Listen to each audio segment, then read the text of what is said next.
Artinya apa? Kalau dia tidak memilih untuk bisa taat pada Allah, tunduk pada Allah, pasrah pada Allah, dia pasti jadi hamba yang lain. Ada orang di dalam hidupnya jabatan, merasa harus banget yang namanya dapat jabatan. Menjadi hamba Allah adalah pilihan. Kenapa? Karena kalau Anda tidak memilih jadi hamba Allah, Anda pasti jadi hamba yang lain. Karena tidak ada satupun manusia yang merdeka, nggak ada, semuanya pasti tunduk. Misal, kalau Anda tidak jadi hamba Allah, Anda jadi hamba siapa? Oke, nggak usah bilang Anda deh, saya, aku. Sebelum aku jadi hamba Allah, aku takutnya sama siapa?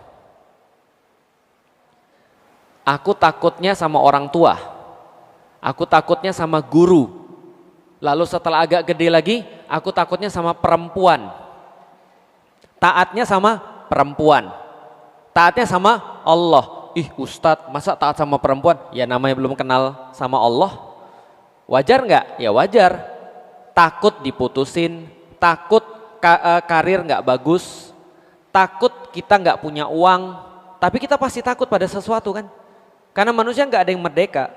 Manusia itu pasti takut sama sesuatu atau dia berharap pada sesuatu. Sadar nggak sih?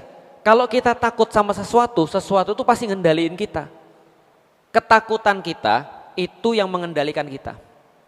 Contoh ya, ada orang takut sama karirnya, tapi nggak takut sama anaknya, atau nggak takut kehilangan anaknya, atau nggak takut kehilangan kasih daripada istrinya. Wajar kalau dia memilih ke kantor lebih daripada dia milih di keluarga. Paham nggak maksudnya? Ketakutan kita itu kan yang mengontrol kita. Jangan nyambung dulu ke Islam, kan itu udah jelas.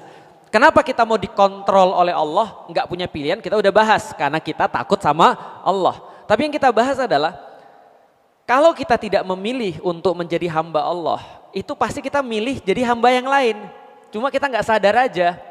Misal, kalau ada orang-orang yang senantiasa kehidupannya dikendalin oleh duit terus, berarti dia takutnya sama apa? Ingat ya, yang ngontrol kita itu selalu yang kita takuti. Karena kita nggak mungkin mau dikendaliin kalau kita nggak takut sama itu. Kalau misalnya selama ini ada orang hidupnya, keluhannya, kesibukannya dunia terus, berarti yang membuat dia takut adalah dunia. Maksudnya kayak apa sih Ustadz? Dia merasa hidupnya kurang sempurna, ketika ada iPhone baru muncul dia belum punya. Dia merasa kayak khawatir. Ibu-ibu mungkin nggak nyambung, tapi ada banyak di luar sana seperti itu. Buktinya apa? Dia rela kok pinjol demi beli handphone baru. Paham nggak maksudnya? Ada nggak orang pinjol untuk misalnya melunasi kewajiban dia misalnya?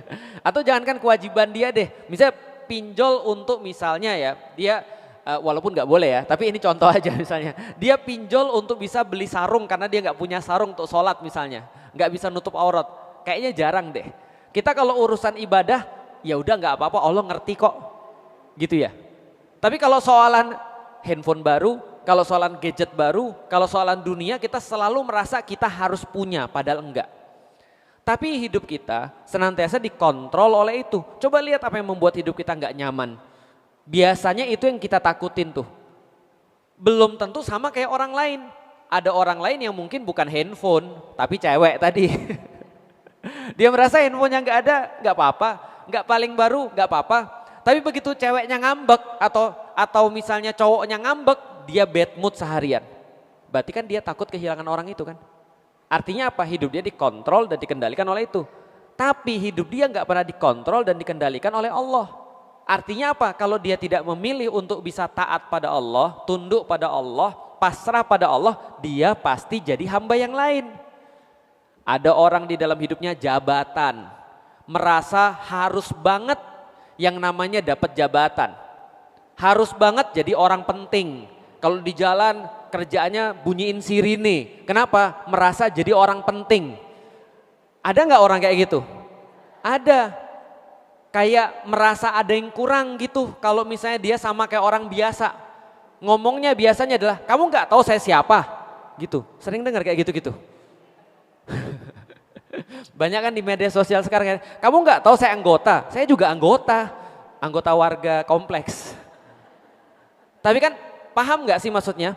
Andai kan sesuatu itu membuat dia insecure, sesuatu itu membuat dia dikendalikan, seolah-olah dia harus punya itu, berarti itu yang dia takutin. Buktinya apa? Nggak menjabat gila, nggak menjabat stres. Kenapa? Karena dia menjadi hamba jabatannya.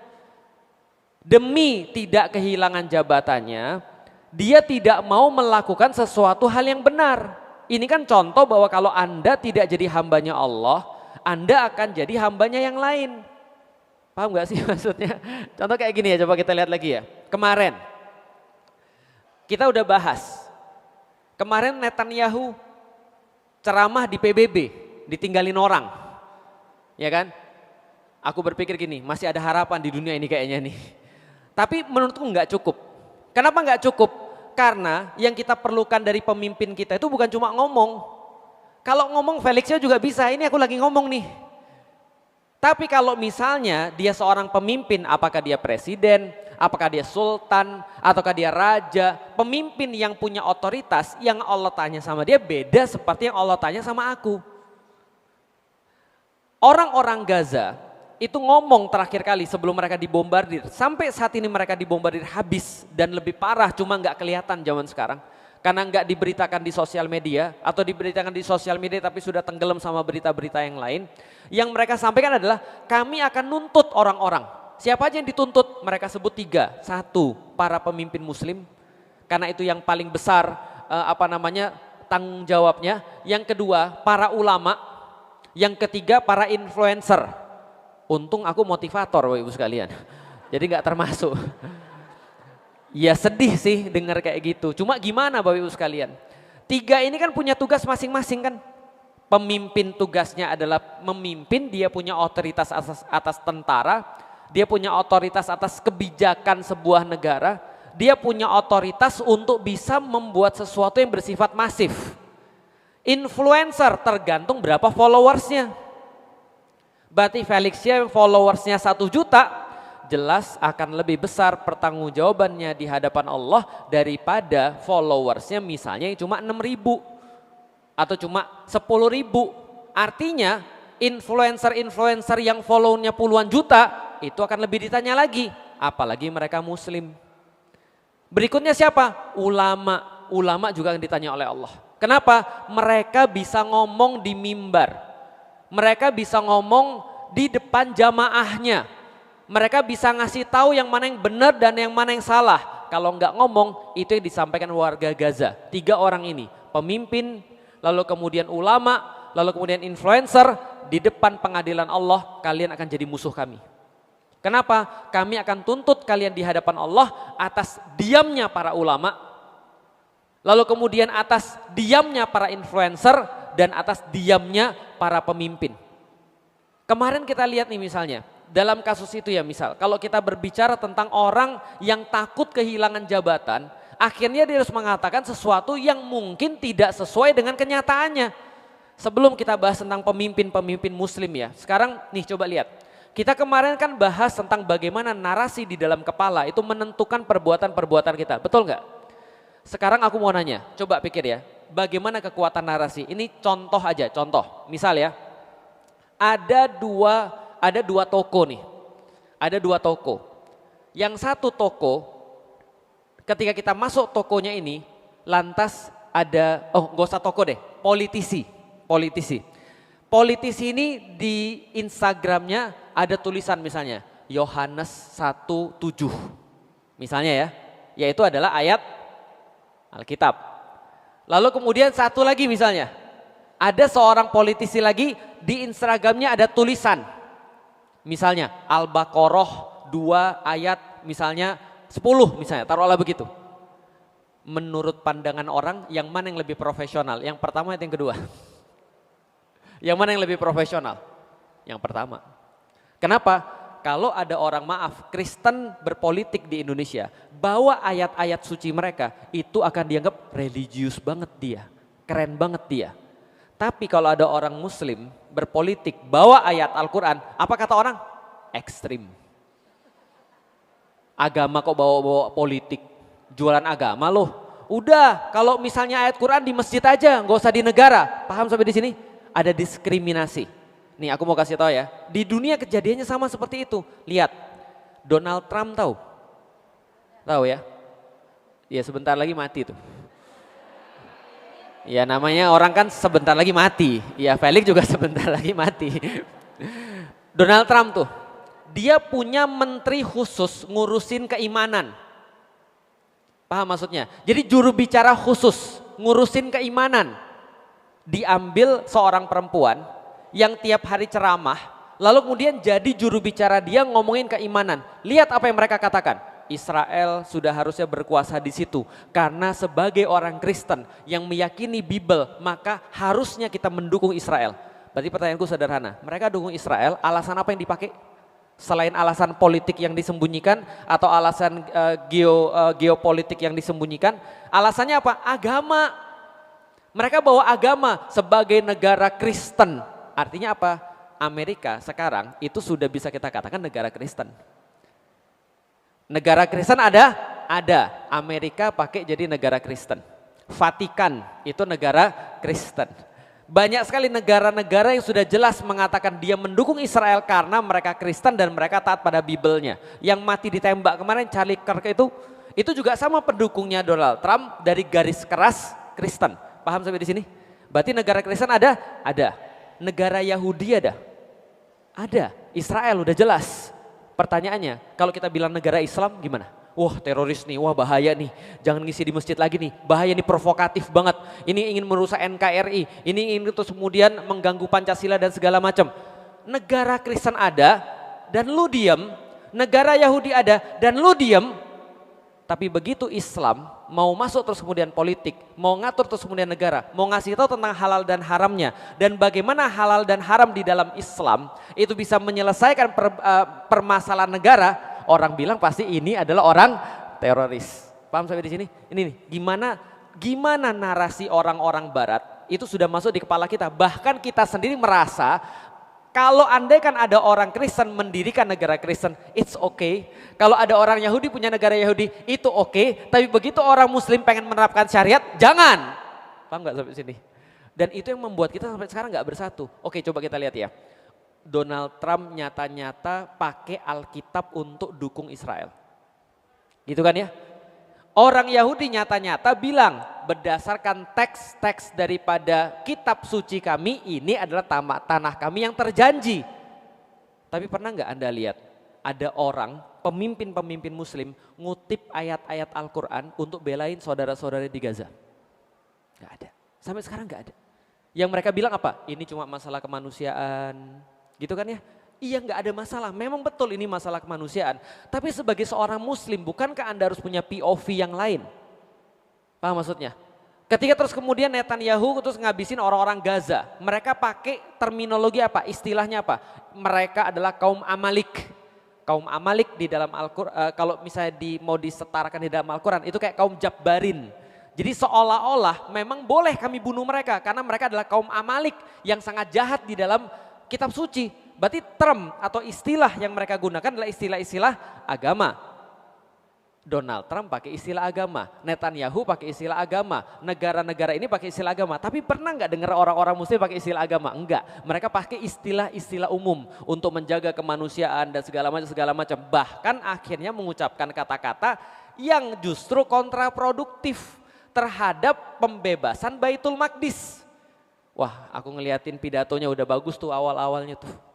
Genosida ini harus dihentikan, ini kejahatan kemanusiaan, pokoknya kita harus bisa, kami siap mengirimkan 60.000 tentara untuk bisa menjamin kedamaian di Palestina. Walaupun aku nunggu ya, POV Islamnya mana gitu maksudnya.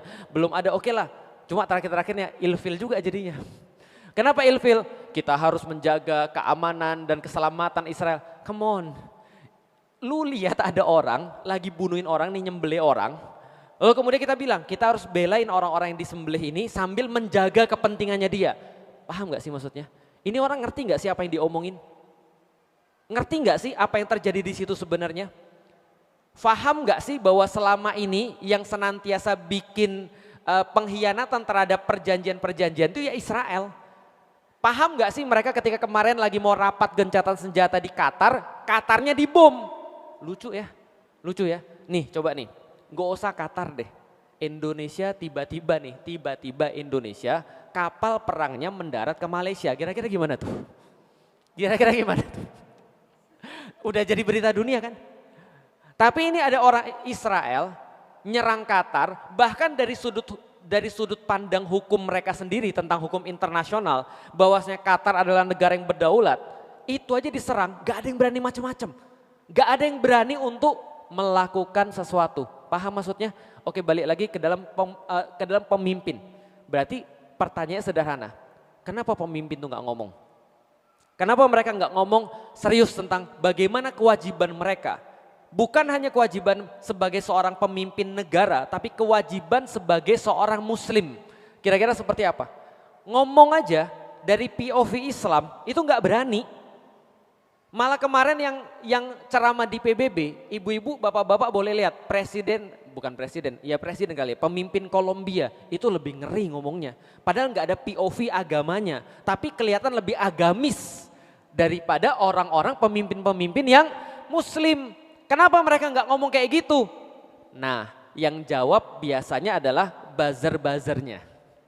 Emang lu kira gampang ngomong kayak gitu? Lu mah ngomong nggak apa-apa. Tapi kalau presiden yang ngomong ada konsekuensinya. Betul, ada konsekuensinya. Sekarang konsekuensinya apa? Konsekuensinya adalah bisa jadi dia nggak jadi presiden lagi. Bukan hanya, kita nggak bicara Indonesia loh. Kita bicara pemimpin-pemimpin muslim terutama yang dekat. Kan kita udah bilang kan ya, pemimpin lebih bertanggung jawab daripada ulama karena dia punya otoritas. Dan pemimpin yang dekat di situ itu lebih bertanggung jawab daripada pemimpin yang jauh. Pertanyaan kenapa mereka nggak ngomong? Karena mereka takut mereka nggak jadi pemimpin lagi. Karena mereka tahu mereka lemah. Karena mereka tahu sampai sekarang Amerika, Israel bisa berbuat sesukanya. Paham sampai di sini? Tapi mereka takut apa? Mereka takut mereka nggak mimpin lagi. Berarti yang ngontrol mereka adalah apa? Jabatan. Apakah yang ngontrol mereka adalah Allah? Enggak. Buktinya apa? Enggak ada POV di dalam agama yang mereka bisa sebutkan yang menghalangi mereka untuk melakukan bantuan terhadap orang-orang Gaza yang dizolimi. Paham sampai di sini? Dalil agamanya apa? Enggak ada. Berarti yang dipakai dalil apa? Dalil takut kekuasaannya hilang. Dalil takut dia nggak menikmati seperti sekarang lagi. Ini problematikanya. Lah kalau gitu, kalau memang kita belum mampu dan kita lemah seperti yang Ustadz bilang tadi, sekarang kita harus ngapain? Itu maksudku, bukannya harusnya pemimpin nyiapin. Nyiapin gimana caranya Indonesia ini sudah tahu kita lemah, ayo dibuat gimana agar tidak lemah. Gimana caranya Ustadz? Bagi makanan gratis, keracunan. Paham gak sih? Serius, aku nggak ngerti cara berpikir orang-orang. Kalau kita mau membuat, jadi gini ya, contoh ya. Kalau aku diserahkan misalnya kepemimpinan RT, taruhlah ya, kita bicara RT dulu deh. Kan bicara kecil dulu. Kalau kita diserang masalahnya RT, berarti contoh RT ini tidak kuat. Karena tidak bisa melawan tetangga sebelah RT yang membunuh orang lain misalnya. Berarti aku harus buat ini kuat dulu kan ya. Gimana caranya? Ngajarin dong. Mulai dari awal apa? Akidahnya dong. Bukan makanannya kan. Kalau makanannya masalahnya akan beda lagi. Karena makanan ini, ya kita udah tahu lah Indonesia. Indonesia kita udah paham. Yang jelas aja bisa dikorupsi. Apalagi yang gak jelas. Paham gak sih maksudnya? Jadi terlalu banyak lubang di dalam urusan kayak bagi makanan gratis ini. Mulai dari penyedia, mulai dari yang masak, mulai dari yang nganter, segala macam. Masa nggak tahu sih Indonesia? Orang kita udah tinggal di Indonesia berapa lama? Pendidikan dulu kan harusnya kan ya. Tapi pendidikan dulu kan bingung juga sih bagi papan gratis untuk elektronik. Ini bahasan jadi panjang kemana-mana. Oke, fokus aja ya. Pendidikan. Gimana caranya buat orang-orang Indonesia tuh kuat? Tapi ambil contoh sederhana aja kemarin. Ini mungkin udah banyak yang lupain, tapi aku nggak bisa lupa. UI itu menghadirkan pembicara Zionis dalam acara resmi.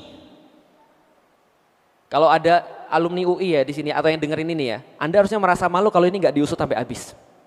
Serius. Mau jadi apa nih? UI itu namanya Universitas Indonesia. Bukan Universitas Luwiliang misalnya. Paham gak sih? Kalau Universitas Luwiliang kan berarti mewakili Luwiliang. Atau Universitas Ciampea gitu misalnya. Itu berarti mewakili Ciampea kan gitu kan ya. Ini universitas apa? Indonesia mengundang pembicara Zionis, proven pembicara Zionis ikut ngomong ke depan mahasiswa acara resmi. Terus setelah ketahuan apa yang terjadi? Cuma minta maaf doang. Kayak gitu doang. Cuma oh kami salah, cuma gitu doang. Enggak, ini harus diusut yang pertama. Diusut siapa? Suruh tanggung jawab. Yang kedua setelah tanggung jawab, bersihin dong namanya. Masa bisa ngundang pembicara Zionis sampai sekarang UI nggak pernah bikin satupun atau nggak pernah mau untuk bisa membersihkan namanya dengan mengundang misalnya pembicara untuk Palestina. Indonesia katanya dukung Palestina. Lihat kampus-kampus yang lain. Lihat orang-orang di Jerman digebukin polisi cuma untuk ngomong Free Palestine.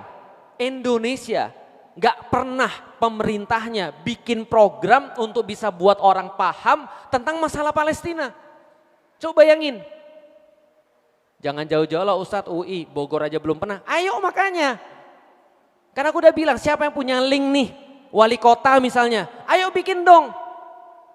Katanya Indonesia dukung Palestina. Tapi gak pernah ada tuh yang resmi dari pemerintah. Kalau memang kita serius pengen memperjuangkan kemerdekaan Baitul Maqdis, kemerdekaan Palestina, ayo didik orang-orangnya. Karena kita tahu ini yang bisa kita lakukan. Kita nggak punya senjata, jelas. Di mata dunia politik kita itu, kita tuh diremehin secara politik di dunia. Jadi yang kita punya apa? Belajar. Kalau belajar aja nggak mau, kalau misalnya ngolah otak aja nggak mau, kalau misalnya kita memahamkan orang aja nggak mau, terus Indonesia bisanya apa? Dan program ini kan nggak perlu pakai duit kan? Paham nggak sih maksudnya? MBG berapa triliun? Itu kan gratis Ustadz, gratis yakin gratis. Ibu-ibu nggak ngerti, dana pendidikan Indonesia itu pun selama ini masih kurang. Buktinya apa? Guru-guru, itu ancur lebur tuh guru-guru tuh.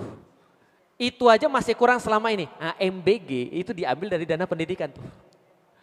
Dana untuk pendidikan sebenarnya nggak perlu duit banyak. Misal untuk masalah Palestina, ustadz-ustadz itu legowo ngisi tanpa bayaran. Ulama-ulama mau yakin aku untuk ngisi tanpa mereka dapat apresiasi apapun. Yang penting difasilitasi. Bukannya UI, IPB, apalagi ITB, apalagi sih yang negeri, ITS. ITS masuk nggak sih? Nggak masuk ya? Apalagi sih? Unpad, ya semuanya lah ya. Come on, ini ada berapa banyak universitas negeri, tapi universitas negeri gak pernah ikut untuk mendidik orang jadi punya karakter. Oh ada sih yang dilulusin UI, Bahlil, paham? Aku bertanya nih, aku mulai bertanya nih, sebenarnya kita tuh cuma lip service doang untuk ngomong tentang Palestina atau pemerintah ini memang benar-benar serius untuk memang memperjuangkan Palestina?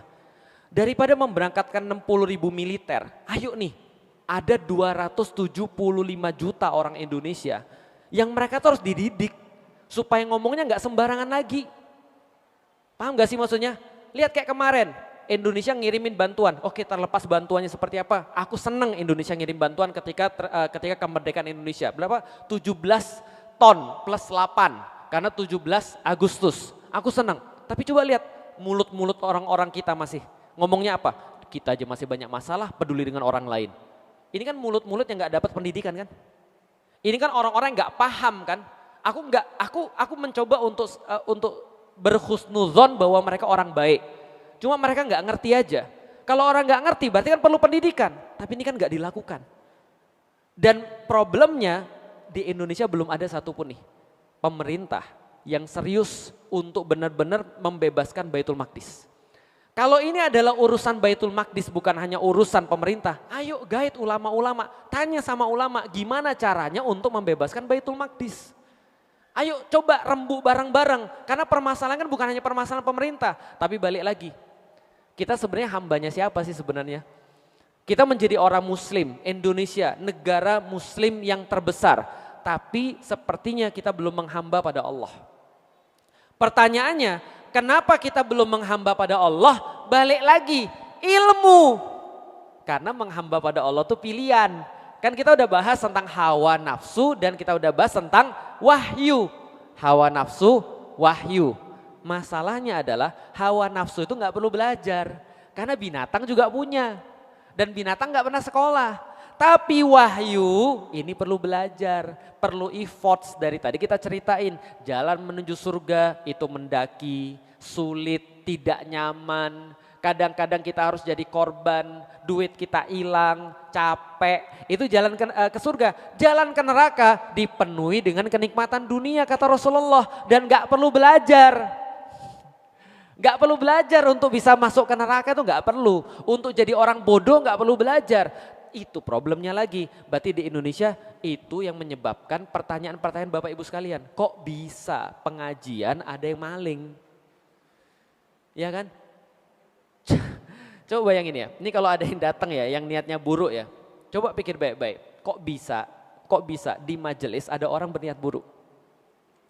Padahal kita kan muslim, berarti mereka bukan Islam. Betul, bagus, sekarang Bapak Ibu udah ngerti kan.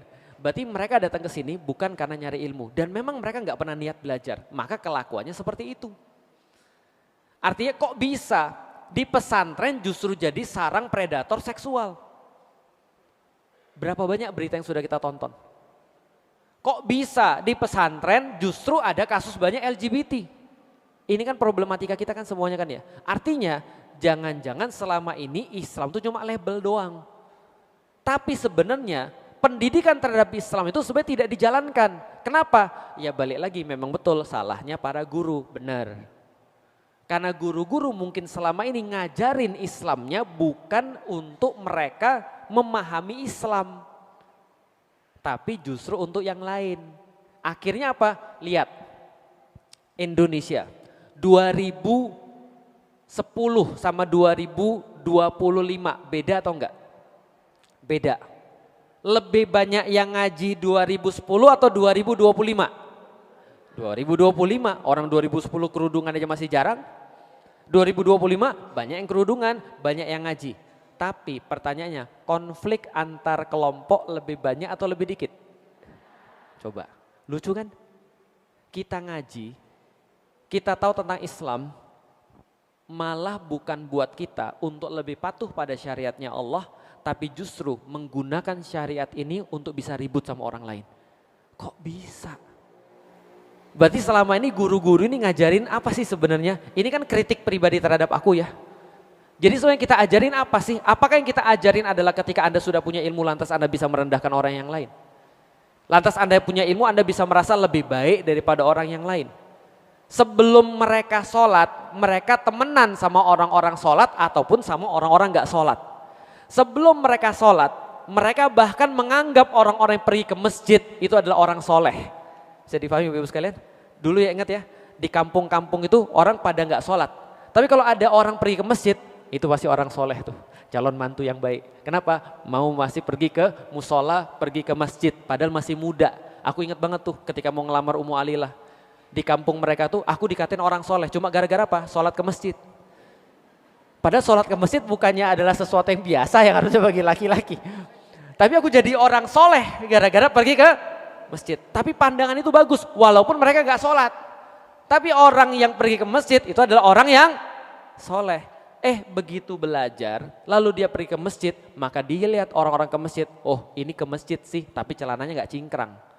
Ini ke masjid sih, tapi bacaannya gak bagus. Ini pergi ke masjid sih, tapi gurunya gak sama dengan aku. Islam yang mana yang sebenarnya diajarin sebenarnya? Akhirnya yang kita lihat selama 2010 sampai 2025, akhirnya benar pasar Islam bertambah banyak yang mengkaji Islam. Lebih banyak yang paham tentang Islam, tapi kita juga bertambah masalahnya. Apa masalahnya? Kita jadi terkotak-kotak sekarang. Kita nggak padu ngomongin tentang Palestina. Kita menjadi orang yang merasa muslim tapi sebenarnya atau merasa melaksanakan syariat tapi sebenarnya kita tidak takut pada Allah. Kan kita udah bilang kan ya, kalau kita nggak takut pada Allah, kalau kita nggak menjadi hambanya Allah, kita pasti jadi hambanya yang lain. Sekarang aku mau nanya, coba deh jujur pada diri sendiri. Kita sebenarnya mau jadi hamba siapa sih sebenarnya? Misal contoh ya, Allah betul, tapi coba kita lihat ya. Hamba Allah. Contoh ya, sama-sama hamba Allah, sama-sama sujud. Harusnya udah kelar belum bahwa itu saudara kita? Kelar kan? Mau dia kelompoknya apa? Menghilangkan status dia muslim enggak? Enggak. Mau dia mohon maaf masih bermaksiat pun menghilangkan status dia sebagai orang muslim enggak? Enggak. Tapi zaman sekarang kira-kira itu menghilangkan enggak kenyataannya? Kenyataannya ada orang maulid dan gak orang maulid itu bisa ribut loh. Kenyataannya ada satu yang ngaji ke Habib, ada yang satu ngaji ke Kiai bisa ribut loh. Paham gak sih sampai di sini? Berarti kan ada yang lebih kita takuti, ada yang lebih kita khawatirkan, ada yang lebih kita permasalahkan daripada Allah. Padahal Allah aja gak nyuruh kita masalah. Bisa difahami gak sih maksudnya? Ini cuma koreksi pribadi aja. Kenapa Bapak Ibu itu tetap harus datang ke pengajian? Tetap harus mengkaji Islam. Tetap harus belajar, benar-benar takutnya sama Allah. Benar-benar harus belajar, benar nggak sih kita tuh jadi hamba Allah? Kalau Allah sudah ngasih kita pilihan, udah kita taat aja. Gimana caranya Islam itu menjadi sebuah agama yang membuat kita itu jadi lebih humble, jadi lebih rendah hati. Bukan jadi lebih hebat daripada yang lain. Karena ingat, menjadi bodoh itu, merasa bodoh, bukan menjadi bodoh ya. Merasa bodoh itu jauh lebih bagus daripada Anda merasa pintar. Jadi kalau Anda belajar Islam, lantas Anda jadi merasa bodoh, selamat Anda sukses. Jangankan Anda, Umar bin Khattab itu sahabat Rasul. Sekarang dimakamkannya di sebelah Rasulullah. Tapi ketika Rasulullah wafat, dia selalu merasa bahwasanya dia orang munafik. Dia tidak pernah menghafalkan Al-Quran kecuali 18 tahun baru hafal. Tahu kenapa? Para sahabat bilang, Umar begitu dia menghafalkan Quran, dia ketemu satu ayat yang dia belum amalkan, maka dia beramal dulu dengan ayat itu baru lanjut hafalannya. Berarti yang dia kejar label hafiz atau pengamalan Al-Quran. Pengamalan Al-Quran. Di masa para sahabat, ketika mereka kenal dengan Rasulullah, mereka merasa mereka adalah hamba Allah yang paling buruk. Sehingga mereka merasa setiap orang-orang di sebelah mereka adalah orang-orang yang harus dimintain doa sehingga nanti mereka bisa masuk surga. Itu yang terjadi pada Ibnu Abbas. Itu yang terjadi pada Anas bin Malik. Sahabat-sahabat yang mereka belajar Islam dekat dengan Rasulullah, mereka berkata apa? Aku mencintai Abu Bakar, aku mencintai Umar, walaupun aku tidak bisa beramal seperti mereka. Padahal amal-amalnya Ibnu Abbas, amalannya Anas bin Malik itu ngeri. Tapi mereka masih merasa saudara-saudara mereka yang lain lebih punya amalan itu. Kenapa? Karena di dalam Islam yang paling utama adalah akar dulu, sesuatu yang gak kelihatan. Belajar, itulah pentingnya pergi ke kajian. Jadi pergi ke kajian itu, mengerti syariat itu nomor 2. Nomor berapa? Nomor 2. Yang pertama apa? Mengerti kenapa Anda harus melaksanakan syariat. Itu yang pertama tuh. Syariat itu nomor 2. Mohon maaf ya. Sholat itu perintah Allah. Baru datang kapan? Di tahun keberapa? Tahun ke 12 setelah kenabian. Ada yang bilang 13 setelah kenabian. 11 atau 12 setelah kenabian. Artinya apa? Sebelum hijrah ke Madinah itu baru datang perintah sholat. Berarti setelah datang perintah sholat paling tinggal berapa lama? 10 tahun sampai Rasulullah wafat. Berarti Rasul banyakan ngajarin orang sholat atau ngajarin orang kenapa mereka harus sholat. Kenapa mereka harus sholat? Itu yang dicari di pengajian. Kenapa kita datang ke pengajian? Bukan pengajiannya. Kenapa kita harus sholat? Bukan sholatnya aja. Karena kalau orang ngerti cuma sholatnya aja, yang dari tadi kita bahas. Mereka sholat, tapi mereka nyari kesalahan orang lain. Mereka namanya pemimpin muslim, tapi mereka masih takut pada sesuatu yang lain. Dan gak berusaha melakukan sesuatu untuk agamanya. Terus terang serius aku bingung. Kita gak usah bicara pemimpin deh. Sekarang aku mau nanya, ibu-ibu kan kita bahas tentang to be a better family kan ya, benar gak? Sekarang aku mau nanya ibu-ibu, kalau ibu-ibu punya anak-anak, kalau disuruh pilih satu nih, mending dia mati lapar atau dia mati gak sholat? Kalau satu aja harus dipilih, mending dia mati lapar atau dia mending mati gak sholat? Aku sama, mendingan dia mati lapar. Kenapa? Cuma satu argumennya, karena kita yakin di dunia ini bukan hidup satu-satunya. Benar nggak? Kalau ditanya pada orang yang bukan muslim, mendingan anak Anda mati sholat atau mati karena lapar? Mereka jawab pasti mendingan mati karena mendingan mereka hidup tapi nggak sholat lah daripada mereka mati karena mempertahankan sholat. Kenapa? Karena bagi mereka nggak ada hidup setelah mati kan. Tapi bagi kita ada hidup setelah mati. Masalahnya hidup setelah mati ini nggak habis-habis. Masalahnya gitu, lapar ujung-ujungnya paling mati, benar nggak? Tapi kalau nggak sholat, ujungnya apa? Nggak ada ujung. Kalau nggak sholat, itu nggak ada ujung. Karena sholat nggak sholat itu urusan akhirat. Pertanyaannya adalah bagaimana cara membuat orang tuh sholat kan gitu. Nah ini ilmu namanya ini. Kalau orang sudah dapat ilmu kenapa mereka sholat, alias mereka benar-benar jadi seorang muslim yang seperti kita bahas tadi. Mereka benar-benar taat pada Allah. Mereka benar-benar merasa tunduk pada Allah. Mereka benar-benar merasa gak punya pilihan. Kenapa kamu sholat? Aku gak punya pilihan. Kenapa?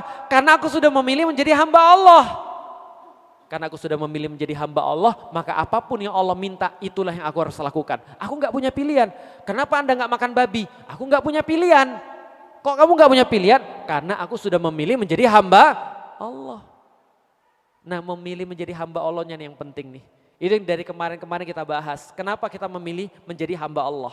Karena ingat kalau kita nggak memilih menjadi hamba Allah, pasti kita jadi hamba yang lain. Yang itu lebih nggak enak sebenarnya. Nah tergantung sekarang gimana kita memilih hamba Allah. Karena kita punya akal, kita milih jadi hamba Allah.